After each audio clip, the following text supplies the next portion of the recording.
Hello everyone, bheja fry అయితే prepare చేశాను. చాలా సింపుల్గా చాలా బాగా వచ్చింది.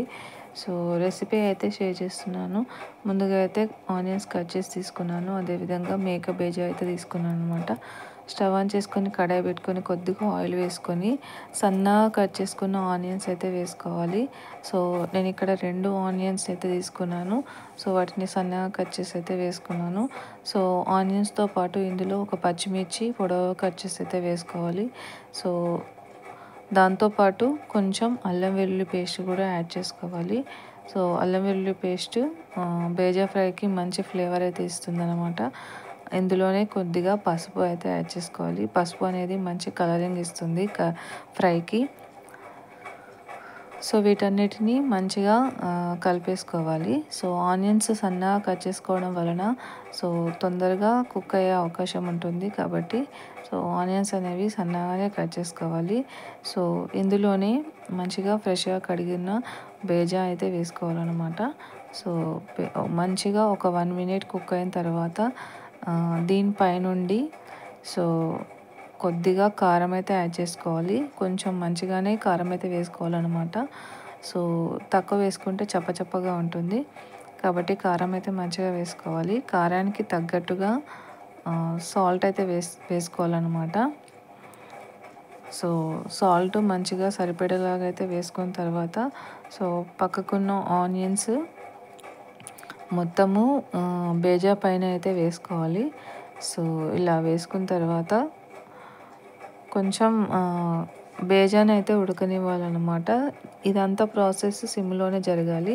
సో ఉడికిన తర్వాత కొంచెం ఈ విధంగా చిన్న చిన్న పీసెస్ లాగా అయితే మనమైతే కట్ చేసుకోవాలి ఈ విధంగా. సో సింపుల్గా ఇట్లా స్పూన్ తోటి అంటే అదే కట్ అవుతుంది. సో మరీ చిన్నగా చేసుకోకూడదు, ఈ విధంగా కొంచెం పెద్దగానే చేసుకోవాలన్నమాట. సో అంతే, చాలా సింపుల్. ఒక 10 మినిట్స్లో ఈ ఫ్రై అయితే రెడీ అయిపోతుంది అండ్ చాలా బాగుంటుంది. చిన్నపిల్లలు అయితే మంచిగా హ్యాపీగా తినేస్తారు. సో చాలా బాగుంటుంది చిన్నపిల్లలకి కూడా.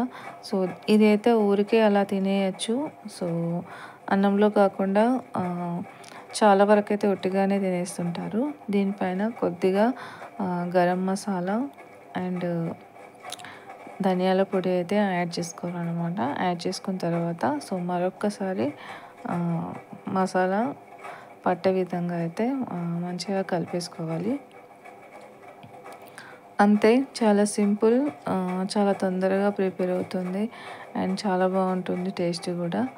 సో ఈ వీడియో అయితే మీకు నచ్చినట్లయితే లైక్ చేయండి, షేర్ చేయండి, నా ఛానల్ని అయితే సబ్స్క్రైబ్ చేసుకోండి. సో మంచి మంచి వీడియోస్ అయితే నా ఛానల్లో అయితే ఉన్నాయి. సో నచ్చితే వాటిని కూడా షేర్ చేయండి. సో అంతే ఫ్రెండ్స్.